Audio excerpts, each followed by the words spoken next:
Hello, video request. I'm going to do video request from Brian De La Cruz. Kind of like Penelope Cruz. Are you from like Spain? Look, he does look he does look Spanish. A Spaniard. So, what are your thoughts about the multiverse theory? Do you think that there is some truth to this? I wonder if one day we would be able to travel to these other universes and meet those other aliens who live in the planets there. Also, do you think that one day science would finally be able to prove spiritual stuff in the future, such as the astral plane, the afterlife, reincarnation, and astral projection? It would be so cool to think that the atheists would be proven wrong. Yeah, dude. That's actually something that's really like cool to think about, dude. Like trippy. Beautiful, in a beautiful way to think about. Is that the relationship between our intuition and the evidence of science, the actual evidence, and that our intuition can be backed up by science. And it was all true all along. To come full circle and to actually realize all that is going to be an amazing psychic leap that we're all going to make. And I think it will come about very soon, within 5 or 10 years in America. Definitely within 10 to 15 years. And it will come through the aid of drugs, of marijuana. That's one reason that marijuana is not legal, because people are afraid of what happens if you open up Pandora's box. And what happens is very, very beautiful. To be able to prove all this stuff that is just ideas now, you know. But we can prove it. It's just that we don't, all the fundamentalist Christians, and ironically, it's the fundamentalist Christians who are against all the science funding, and the atheists who are for it. When all this science funding is the main thing it's going to do is prove the fundamentalist Christians right, and the atheists wrong. Doesn't mean that atheists aren't smarter. It just means that it's going to be beautiful. When the truth finally comes out, we come to this world religion / scientific understanding of everything. It's going to be really beautiful how it's going to make everybody right. Nobody's going to have to be wrong. There's going to be no major readjustments of paradigm shifting that anybody's going to have to go over, not even the atheists, because they can just click to their science and they'll go, oh yeah, well, that's science, you know. And then fundamentalist Christians will be like, oh, but that's what we were saying all along, just in a different way. It's going to be fucking really cool when that happens, and it's going to happen pretty soon too. Within, I would say the crux of the changes, the mental explosion in consciousness, realizing all this will happen between 15 and 20 years from now. You know, so within 20 years, people will pretty much be ready for aliens to come down. So that's a big preamble. So what are my thoughts about the multiverse theory? Okay, so the multiverse theory, it's kind of like, my understanding of the multiverse theory is like their typical traditional parallel universe idea mixed in with time travel. Parallel universes being you could go to another parallel universe that's not on this exact timeline. You know, like remember in that movie, that TV show Sliders with Jerry McConnell, where he goes to parallel universes in every episode, but every episode it's the same year? Well, you can go to an infinite number of these parallel universes, but you can go to an infinite number of years, and that's how time travel works. So when you're going to travel back or forward in time, you're actually not going to your own parallel universe. So you could kill your grandfather or whatever, and it won't make you disappear. It'll just make the you from that universe disappear. So you can still keep kicking around and doing this, that, and the next thing. Yeah, so that's basically the multiverse. Parallel universe is, it's all on this. It's all 2014 January 1st. Multiverse, you can go anywhere.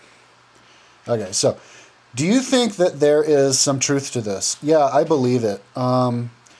These scientists have come up with the idea of the multiverse, and they've done a piss poor job of explaining it. You watch these guys who are supposed to be like, nuclear theoretical physicists and stuff. They're supposed to be like the smartest people ever. And you hear them, they're all fucking licking each other's assholes. This guy's, he's so smart. But then you get them up and they don't fucking explain a goddamn thing. It's like, which one of you guys is actually going to have a YouTube video explaining this stuff? You know how to communicate? So that's one of the big problems with the world these days. People don't know how to communicate. You can have somebody really good, business guy, or somebody who's good at this, that, the next thing, but they don't know how to explain it to anybody. Nobody taught them how to talk.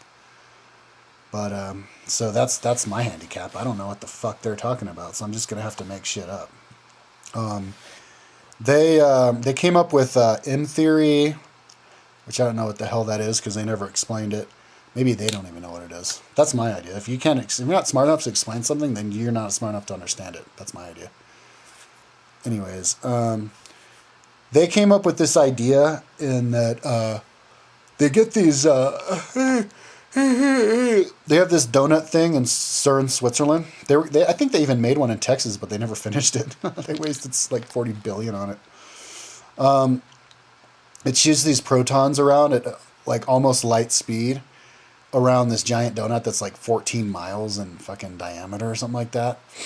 And they do these two photons in opposite directions, and they somehow get them to crash into each other at the speed of light, and then they take pictures of them when they explode to see like what they're made out of. And the pictures, I've seen the pictures on YouTube, and it's these little things spiral out, and it looks like golden mean spiral. They're like, and then they take pictures of them as they go around, and as they kind of come and go with these super high fast cameras, and at one point some guys were freaked out that they'd start a black hole and kill the whole Earth and blah, blah, blah. But they came up with an idea that the whole world is made out of vibration. They found these, the protons are made out of these quarks, which pop in and out of existence. And they pop in and out, and then when they pop back in, they're in another configuration. And there's two of them that are like positive third charge, and another one that's negative 2/3 charge, so they balance each other out in the charge, and they blink in and out 22 zeros after one in a second. I don't know how big of a number that is, but really fast. And so basically we're all made out of energy, and so that's the first scientific proof, scientifically proving stuff that religious people have been saying since the beginning of time, that we're all made out of energy. That's what the Eastern religions say, Buddhism, and even Western religions, that you die and you move on to something else. There's some kind of energy alive that, and, my gecko's getting creative. He's like trying to walk on the glass and stuff. Trippy. There's, oh shit, what was I talking about? There's all kinds of, this stuff that we've always known, that this stuff's made out of energy, and then we prove it with those little things breaking apart the atom. It's not like there's this small unit that we always thought, the atom. That's the smallest indivisible part. The word came from the Greeks, and it was like the smallest indivisible, and they believed that there was this thing, but it doesn't exist. It's just energy. It's just configurations of energy. And then we found it out with chemistry. There's a video I want to do talking about alchemy, the relationship between alchemy and chemistry, and I'll listen to this alchemy book before I do it. But Back in the days of alchemy, it was chemistry before of science, right? But chemistry before people actually had the resources and the courage and open-mindedness to do the actual scientific research with all the chemicals and stuff. And so they would just come up with ideas in their head, and then they do chemical experiments to try to prove what they thought. It's called inductive reasonings. You use your mind, your imagination, and then the age of science comes around. We get the resources to do scientific experiments and everything. So then you switch into deductive reasoning, where you come to your conclusions about stuff just based on, empirical reasoning, just based on what you see, just from the actual facts, and then you come up with a conclusion only based on the facts. And so, all the ideas we've had since the beginning of time, now we have the opportunity to actually prove it, and it's amazing. Like, for example, in the days of alchemy, they said, we'll turn metal into gold. Well, guess what? We can turn metal into gold. We don't do it because it's really expensive, but we can do it, and we did it. Everything, we think, oh, is it possible to fly? Can you fly? And then now we're flying, and stuff like talking on the cell phone we take for granted, people back in the past, back in the, like Newtonian physics days, where it's black and white, they didn't understand information could travel through the airwaves and all this. But now it's here, and everybody's just like, oh yeah, well, that's the world, of course. Blah, blah, blah. So we all adjust to it, and so even now, anything could exist. And we get used to it pretty damn quick if we can get used to cell phones, little computers in your pocket. So,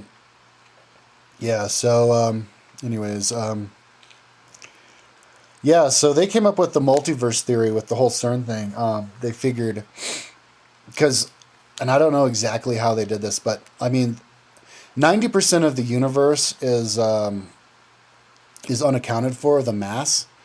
Because if you look at all the pictures of the galaxies around, they're all fixed, and they're all spinning around like they're frozen in space. And the only way that could happen is if there's a whole lot of mass out there holding it in place, keeping it glued together. If all the mass that existed in the universe was only the stuff that we could see, then stuff would be spiraling into each other a lot faster. So we know that there's this thing called dark matter. And some people think it's dust, but I think some of the scientists are saying, no, it's actually matter, just like our matter, that formed in a different configuration than what we did. And so it doesn't interact with us. And so there's another Earth right now that evolved with us, and evolved under the same circumstances. So everything is like us except for maybe some tiny ass little difference. So it's actually you in another situation. And that's the idea that a lot of these mainstream theoretical physicists, and I guess the ones who work at CERN, are coming up with. But you want to realize that these people it's not all empirical, Just because some scientist is supposed to get his evidence empirically doesn't mean that he does. And so a lot of these people got their ideas about multiverses and shit from ancient religions, For example, Einstein came up with the whole E equals MC square thing. He probably came up with that from reading the Vedas, and that everything's energy. And so he started to contemplate that. And then he figured out that, oh, it's actually real. Let's patent my little mathematical theorem about it and do something with it,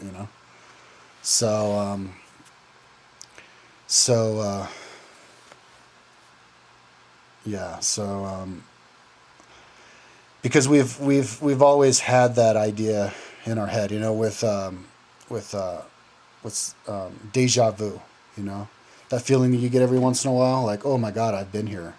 I've been in this situation. And then people actually all have to try to scientifically explain it and everything. And I think it's you peering into another parallel universe. People have dreams. Somebody actually said in one of my videos today that he had a dream. He has dreams of cities he lives in or has been to. And in his dream, it's different. And I've had those dreams a lot. Where I go to the, I haven't had them lately, but I go to like cities that actually exist here. And in my dream, they're a lot bigger than they are in this world. And so I think that's peering into another parallel universe where I'm actually going there. That's how big the universe is. Don't limit your imagination on what the possibilities are in reality. People think, oh, you dreamt of something that couldn't actually be just as real as you are, that you're actually traveling there. And I think that there's no reason to not believe that because of how big the actual physical universe is proving itself to be. If you look, there's this famous Hubble picture where if you look in the picture, there's like 100 spiral galaxies. And they're, instead of stars, it's actual spirals because you're looking at galaxies. And they're all galaxies as big as our galaxy. But it's taken from the Hubble, which is a telescope way out in space. So it doesn't have anything, breaking its field of vision. And that picture of all those galaxies is a size of the space of the tip of a needle held at arm's length from you. It's like 1/billionth of the sky. And it's got all that in it. So we know how big the physical universe is. Now if you start thinking, that's just the universe we live in. Now what about a parallel universe that you can't even see? And all the infinite amount of parallel universes and then the infinite different times you go to, traveling through time. That basically means that little vision you had, it has to be real. Even if you didn't look at it, it was just your imagination, it still's real. Because that's how many possibilities there are. So, we have visions of stuff that happen in this world that actually do exist. So why not, when you have a vision of something else, just believe that it exists. So yeah, I believe in the multiverse theory. I wonder if one day we would be able to travel to these other universes and meet those other aliens who live in the planets there. Yeah, we will be able to travel to these other universes and meet these other aliens who live in the planets there. But the way that you worded that, you don't even have to go to another universe. You can just stay in your universe. See, when you're talking about another universe, you're talking about something that kind of works on a whole different set of rules. Well, not really. No, it works on the same set of physical rules, but it's a totally different world. It's something that doesn't interact with this world. It's like you can live on that other world because it's not going to interact with you. Now, when you're talking about going off to some some planet somewhere, you can go to this. You can go there with this on this universe.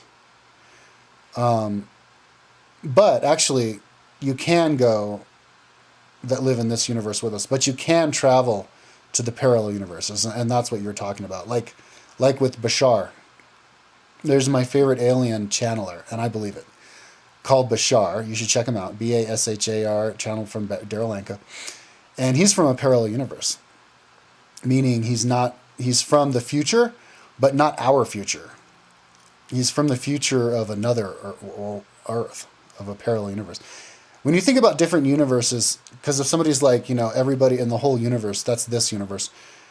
But it's kind of like Marvel versus DC Comics universe, the Marvel universe, the DC universe. So they don't interact with each other, Wonder Woman is never going to have sex with Iron Man because Iron Man's from Marvel and Wonder Woman is from DC. They both live on Earth. They both have, everything's the same except it's even like a whole different set of rules almost, not physical rules, but like whole different set of, well, actually physical rules because they don't interact with us. I mean, they still have gravity and all that kind of stuff, but like the priorities on that planet could be different. Their path could be different. It's different. And but you can travel from one parallel universe to the other, because Bashar comes from another parallel universe. He comes from a parallel universe where where they're in the future to us. They're 700 years in the future, and so it's a world really similar to ours, but a little bit different, because it has to do with that relationship between free will and destiny.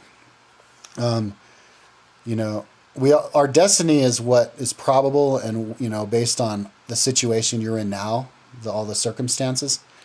But the free will is, you can change it, and so he's from another parallel universe, and he comes and visits us here, and he tells us what's going to happen to our future, but he does it with a really big preamble that this is free will universe. This is just what it looks like is going to happen, but one of y'all could be up to something that we can't see, or there could be some anomaly that could change it all around. And so, there's a nice balance between everything, and that's a cool way to describe the balance between, destiny and free will, because it's both valid. And if you want to have you think you have a destiny, and it turns out not to be your destiny, you just got the time frame wrong. It's still your destiny. It's just not this life. It's the next life. So there's all kinds of little spiritual little lessons you can take from it. Never give up. Always dream. Always dream that anything's possible. But yeah, the beautiful thing is you can make a lot of analogies with movies, and one that I've been using a lot lately is Dorothy and the Wizard of Oz, where all she had to do is clap her red ruby slippers together 3 times, and she's back in Kansas. In this world, there's all this fantastical stuff that we can't believe because it's just out of our mindset to be able to believe, because we're all brainwashed together from TV and everything, and just the momentum of what we're shut off to, that we just can't believe stuff. But as soon as we believe it, then it can actually happen. Like the aliens, the aliens aren't here because we don't believe that they're here. The stuff does exist, and people could be like, oh, but that's just a cop out. That's the new age foofy shit. But there is evidence of stuff that we can't explain or admit the existence of under our scientifically explainable ideas of stuff.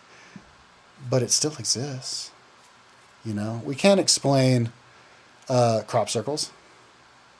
If you look at it, from a objective point of view, and actually look at the evidence and see that these gigantic crop circles are being made in rainstorms in like 2 seconds, and people can film these little white balls flying around. We can't explain Baalbek, Lebanon, the 1,000-ton stones stacked up on top of each other, cut perfectly. Can't explain all the magnificence of the pyramid and this, that, and the next thing. You can't explain it. Yet, we all know it exists. You can go there right now. You can go fly there. You can take pictures of it. You can go on the internet and look at pictures of it. And we've all experienced wacky and wild stuff, too. I've experienced wacky, wild stuff. I had a van that had a crack across it, the front windshield, for 3 years or something. And it was like, it went almost all the way across, stopped 4 inches from the end, and one morning it was gone. And then 3 days later, my gate teeth came together. You can't explain that. But I saw it, and it's real. So if you believe it, and then there's no reason for this stuff to be hidden from us. We keep it hidden from us ourselves, and then we can bring it to a reality. And the closer it's there's no way we're not going to get there. We're barreling towards it, and there's nothing that's going to stop us, because we have all this technology that we're totally used to. And every time we get a new set of technology that's wacky, wild, and cool, it opens our minds up a little bit more, And all the new different things that are happening, transgender people, gay marriage, drugs, it's all coming in, and nobody can stop it. And it'll just keep coming and keep getting wackier and wilder, just based on how much we can handle. And until our dreams come true. Yeah, so it's really cool. And yeah, it would be cool to travel and check out other planets and other parallel universes, because that's when you realize that, not even the sky's the limit. It's our imagination that's the limit, When these aliens can go, okay, well, let's go to a Earth where the aliens are about to land. Because, see, Bashar lives on an Earth where, I guess they're Sasani, they're half gray, half human, and they live with humans. Oh, no, they live on their own planet. But they have some brothers who are similar to them, who actually live on the Earth. They're planning on living on the Earth with us. Half gray alien, half humans are planning on living on the Earth with us. But those aliens, they come from a parallel universe. So you can go from one universe to another universe that has nothing to do with it physically, but you can go there because your soul can travel back and forth in your spaceship, and then you can move to it and live there permanently. And so that's what they're going to do. We're going to get bombarded with aliens from another Earth, from a parallel universe, from a parallel Earth where the humans died, or the humans mutated. They got sick. They had to live underground. They mutated and then got sick. And the only way to survive was to breed with humans and have half humans, half them. And they needed a place to live. And some of them went off to some other planet, but some of them came and lived here with us. Wild! So yeah, traveling back and forth, that basically means that you can go anywhere. They're like, yeah, let's go to an Earth where there's dinosaurs. Okay. Boom, you're there. So, what does that mean to us? Well, that means that your imagination is the limit. Just think of what you want to do and then do it, Like, say some kid wants to climb Mount Everest. He could do it. He'll just get a job as a guide, if he wants it bad enough. It may be the only thing he does. Well, actually, it would be the only thing he does, but it could, may dominate his life, but he'll have other adventures and he'll eventually get there, Like me, I want to, what's my dream? I want to make everything transparent so that data is available. And that's what we're getting to now with the internet and everything, but I want lists. I love lists. And I want there to be no excuse to ever not know something. No excuse to ever hide anything from anybody else. And so, because the information's there, so there's no reason to be like a person of power and say, oh, but you didn't know that. I can't give you, it's too hard. Well, why? Other people can do it in your situation. And so I want to show that. I want to prove to everybody that that's the best way to be. And so I'll basically be Mr. Transparent and prove everything about everything, and then say, yeah, now put me in a position of power where I can utilize this. And that's my goal, and so I will be successful. I may not get in that position of power, but I'll definitely inspire somebody who will. I can guarantee that. So, yeah, don't let anything stop you. So anyways, okay, now, those other aliens, yeah. Also, see, but he said he wants to travel to the other universes and be able to be with the other aliens who live there. Well, yeah, you can travel around. We can travel around, but we're not going to live there. You can only live in a planet that's suitable to your body, Different planets have different gravitational fields. You could get crushed on one planet, or you'd fly off the surface of another. You wouldn't be able to breathe the atmosphere of one. The best way to live on another planet is to die on this planet and then reborn on their planet in their body. But that's what we'll realize. And so we won't even want to be like living on other planets. We'll be traveling there and looking at them and studying them and stuff, and then coming back here to our home. Also, do you think that one day science would finally be able to prove spiritual stuff in the future, such as astral plane, the afterlife, reincarnation, astral projection? Yeah. The problem is that we don't take those scientific studies seriously, and we don't fund those scientific studies.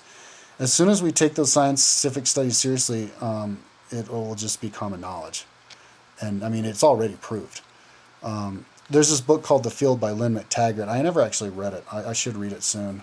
I have another book actually in here that has a lot of that stuff, scientific studies. But, you know, you could go on, like the day of 9/11, the psychic thing spiked.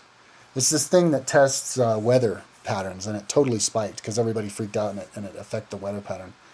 Non-local DNA. You can take the DNA out of one person, take it to the other side of the planet or the country, and then like you scare the subject, and then their DNA will tighten up as they're like getting stressed out. You can influence random number generators by focusing on it and create non-random numbers. You can make little babies can make a robot that moves around randomly gravitate to the babies, the baby chickens. It can make the robot think that it's the mother of the babies, just by bringing that consciousness into the mechanism of the robot.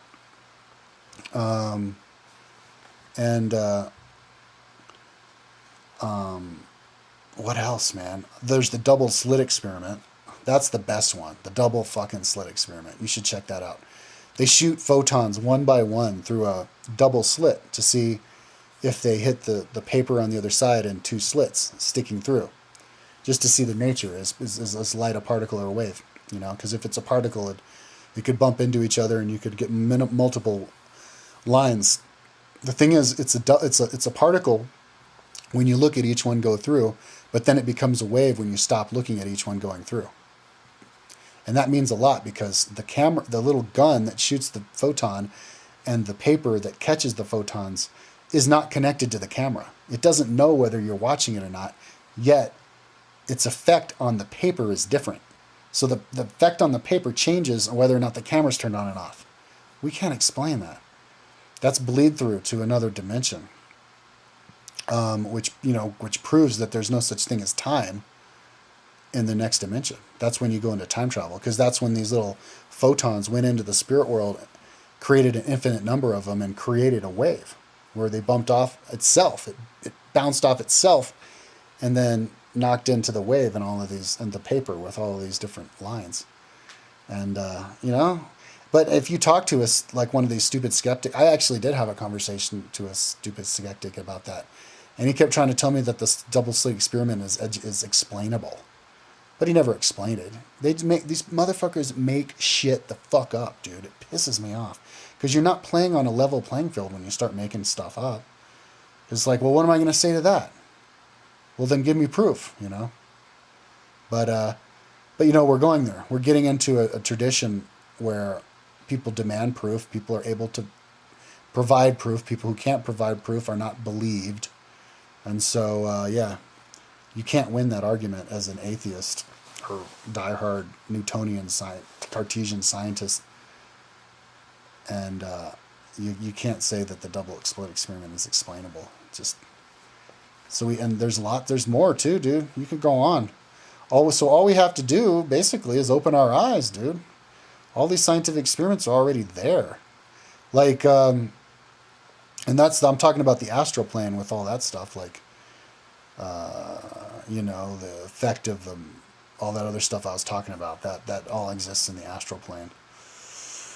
And auras, you have aura cameras, the afterlife, people who die and come back. There's books and books and books. You could fill up a whole book rack of books written by it. Stories of people who have stories of the other side. They saw their body sitting there. They could describe somebody in the other room or the top of the doctor's head or whatever.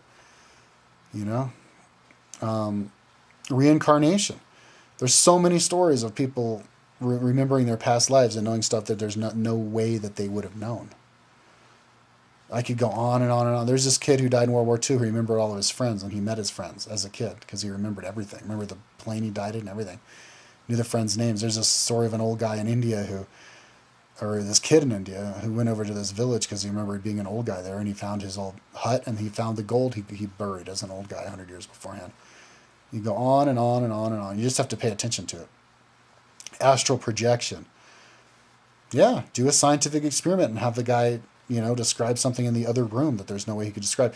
There's this TV show called America's Best Psychic that was on. I think I was in Chile when I was watching it. I can't remember when I saw it, but they would have these psychics compete with each other, and they did shit that is in fucking explainable, man. If you watch that show and you still are a skeptic, then there's something wrong with you. Like, there was this lady, they would bury somebody in like 5 acres of land, and they would find the person buried there. They'd be like, "Here, it's right here." They'd put somebody in a trunk in a car lot, where they're selling cars, hundreds of cars, and they'd be, "Oh yeah, it's right there." Yeah, they took them to the hotel that Janis Joplin died in, and one of them described what happened. It's like, fuck. And I've actually seen that myself. I knew a psychic girl who described, like, how I was and my family dynamics as a kid, and she got that right on. And there's this other kid. She described his backyard and the river in the backyard, and the little picnic table they had back there, and the swing set, and everything. The color of the house blew him away. He was like, "No fucking way! Holy shit!" I was there when I saw her describe it to the kid. He was like, "Oh my god, yes, that yes." It's crazy, just by putting her like hand on his forehead for like a little bit. You just got to pay attention to this stuff. But I mean, and it's like, and we do know that people can block this stuff out.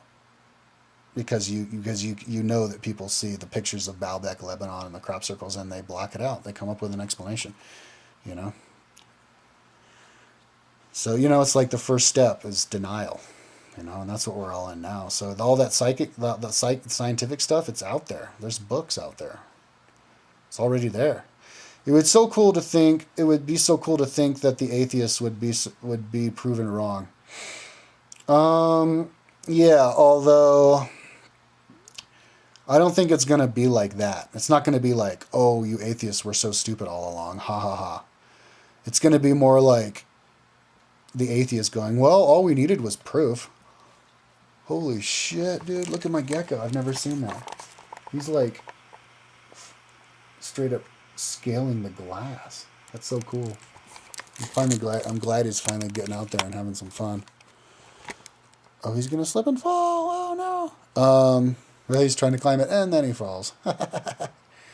Anyways, yeah, dude, when the atheists, when we all prove all this stuff, the atheists are just going to be like, "Well, yeah, that's what we wanted. It's just the proof. That's all. We're just saying we want proof." It's the only reason there's atheists out there being, I'm atheist, fucking Christians. They're just pissed off about Christians doing all that stupid, like, brainwash stuff where you can't believe in anything, And Christians are declaring all-out war on, like, Bashar, like alien channelers and stuff that's only the next step to what they already believe. It's what's going to explain what they believe. So it's just people not seeing eye to eye. That's all it is, man. There's going to be nobody who's, like, proven wrong. The only people proven wrong are going to be the closed-minded people who you can't have a two-way conversation with. Those are the only ones. Or the people who, like, think some other viewpoint is wrong and fucked up and everything's bad and it's all bad and the world's bad. Those people are going to be proven wrong in an embarrassing way. So yeah. Multiverse. Parallel universes. Yeah, we do live lives linearly, whereas you die and then you're born in another life and then you get to live in the next life, like a couple of months later. But there's a whole lot of not a whole lot of agreement on how much time goes by between your lives. The ancient Hindus believed that it was thousands of years between lives. I read that in a book about reincarnation just a couple months ago. A month ago. I did a book review about it. I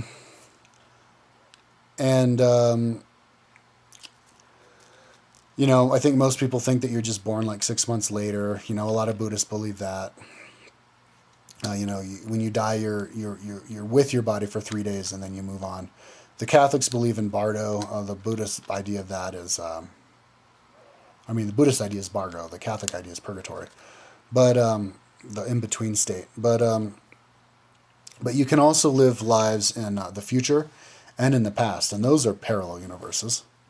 So parallel universes are very similar to your universe. It's just like, slight difference, or a bigger difference, depending on what you wanted.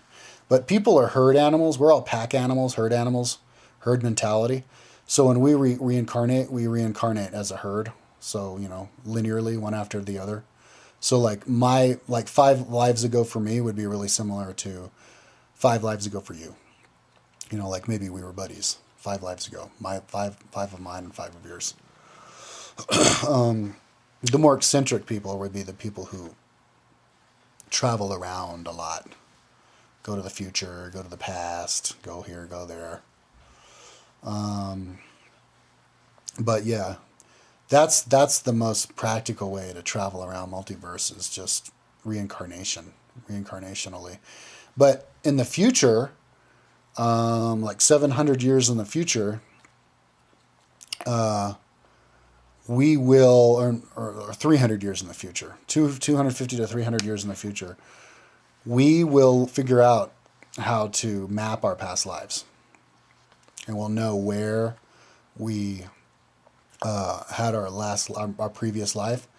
We'll remember it. Because and we're seeing the beginnings of that now with people who remember their past lives and they tell about it, in the books that I was talking about. Well, if the one person can do it, anybody can do it. And so we'll all be doing that. And then we can map them out, hundreds and even thousands. According to Bashar's friend, Ella, who lives 700 years in the future. I saw that video just yesterday.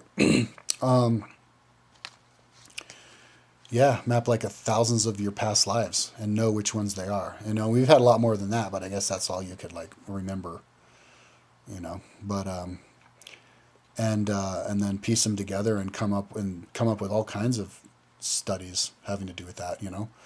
Analyzing, this is where your personality is now, and this is what you'll be like in a couple lifetimes from now, and what the world will be like, and really exciting stuff. But one interesting thing about this whole subject is, what is the relationship between traveling around from parallel universe to parallel universe and, time travel with your soul, with reincarnation, and doing it with a spaceship? Will it ever become so similar that it doesn't matter which methodology you use? Well, I think if you're going to travel to the past in a parallel universe reincarnationally, you'd be like a Jesus figure. You'd be like because you will have lived so many lives, and you're going to be reincarnating with people who are just coming up through caveman. Their souls are going to be coming up through caveman. And so you'll be one of the special prophet people. And we've had those throughout time, and that's who they were, time travelers, soul time travelers. So those would be the people who were born on the earth, like Jesus. Now, then you have the other kind of time traveler who actually comes here on a spaceship. Those would be the ones the ones reported on in the Old Testament, like the ones who took Ezekiel up. There were 4 prophets from the Old Testament who were abducted by aliens and never came back to the earth. But so, doing it reincarnation, I think, is something for when you get better, when you're older and more skilled. Doing it with a machine, with a spaceship, is something to do it more like as a social thing to report back to your home planet, and to do it as an outsider. When you're going to travel to some weird country reincarnationally, be born into it, that makes you a citizen of that country, which means that you don't have to follow the rules of that world. You get to create the rules of that world, Like Jesus. His soul was an alien. That's why he said, "I'm the only son of God," because he said he was the only human on the earth who had alien connections, genetically. But but what I'm really talking about is his mind. But holy shit, I fucking lost my train of thought.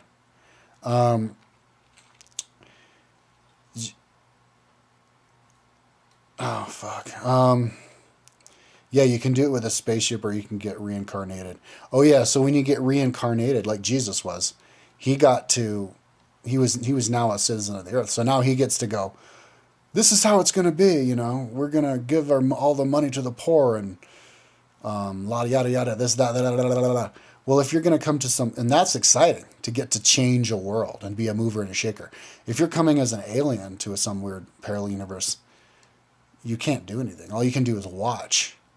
And, you know, it's the prime directive from Star Trek, you know, and maybe you can get an agreement together with the whole collective consciousness of the people you're visiting, their oversoul, and, you know, do a little bit of tweaking here and there, you know, like bring them a pyramid or something, start a school in the desert or something like that. But you can't deal with the challenge of actually arguing with their leaders and this, that, and the next thing. Although they have done that. They have done a whole lot of interfering with the planet Earth in the past, before Jesus' time. But see, those are just the different reasons why you would want to do time travel and parallel universe jumping. You know, if you want to do it from reincarnating into the body, or if you want to get there on a spaceship.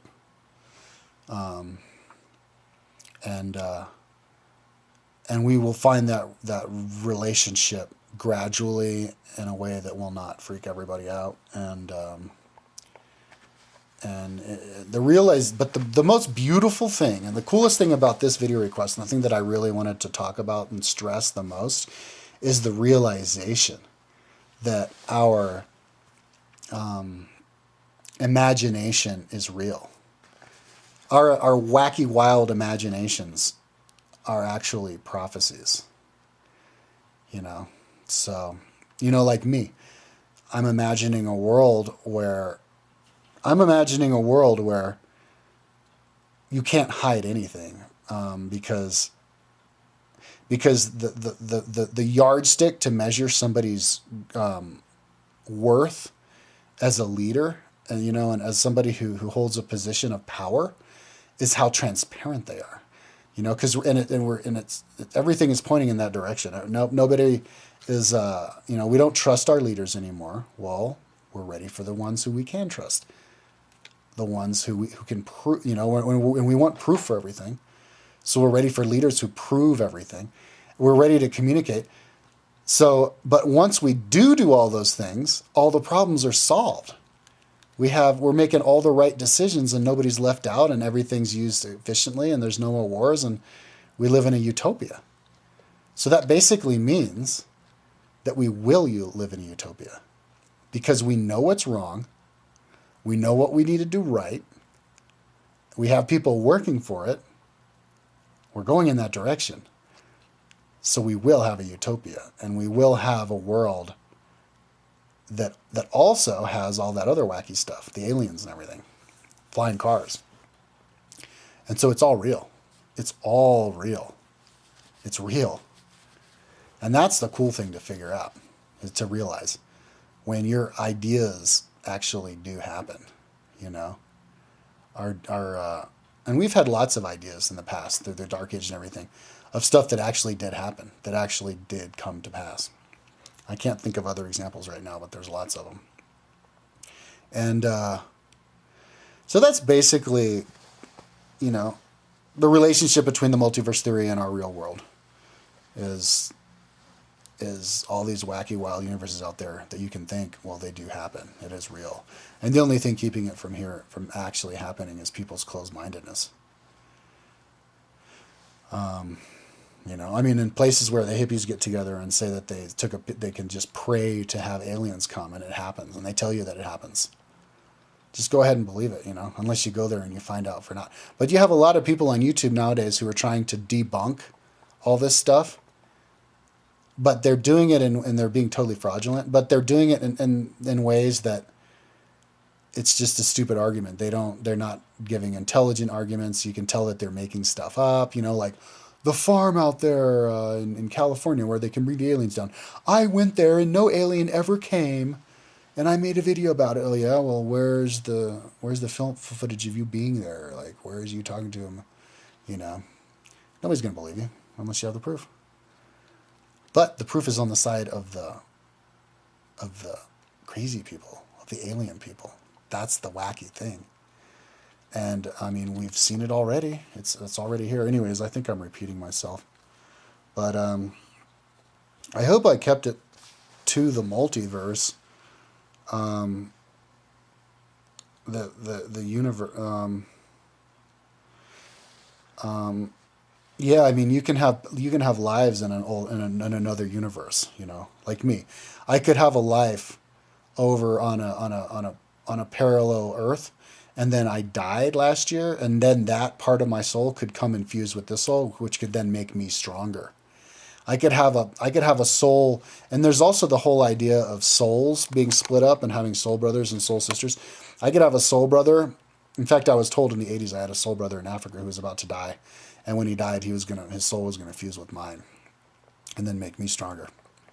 So a lot of the like ideas of past lives you've had, you know, you could have like current parallel lives, you know, life on another planet. And so when you have the deja vu, that's basically your current life now on the other planet, and